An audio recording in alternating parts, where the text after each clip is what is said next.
Sir পরীক্ষা তো চলে আসলো, একটু কমন দিন। এই শুরু হলো এদের কমন নেওয়া। সারা বছর পড়াশোনার কোনো নাম নেই, পরীক্ষা আসলেই স্যার কমন দিন কমন দিন।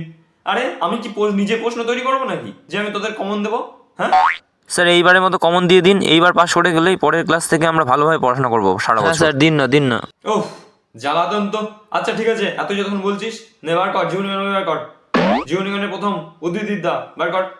উদ্ভিদবিদ্যার যে 5টা চ্যাপ্টার আছে সেই 5টা চ্যাপ্টারের মধ্যে 1 নম্বর 2 নম্বর 3 নম্বর 4 নম্বর 5 নম্বর সবকটা চ্যাপ্টার ভালো করে পড়বি দেখবি। হ্যাঁ কি বলেন? তারপর বার কর প্রাণীবিদ্যা।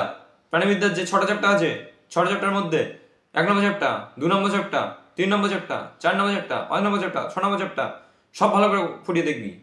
আরে স্যার তাহলে কমন কি দিচ্ছেন আপনি? সবই তো পড়তে হচ্ছে আমাদের। এইগুলোই কমন, এর বাইরে প্রশ্ন আসবেই না। দে এবার ভৌতবিজ্ঞান বইটা দে। এই নিন স্যার। হ্যাঁ ভৌতবিজ্ঞানের যে 12টা চ্যাপ্টার আছে এই 12টা চ্যাপ্টারের মধ্যে যে কটা দাগিয়ে দিচ্ছি। ও শুধু দাগানোগুলো পড়বো স্যার? উফ কি মজা। আরে না, যে কটা দাগিয়ে দিচ্ছিস শুধু সেইগুলো পড়বি না, বাকি সব কটা পড়বি।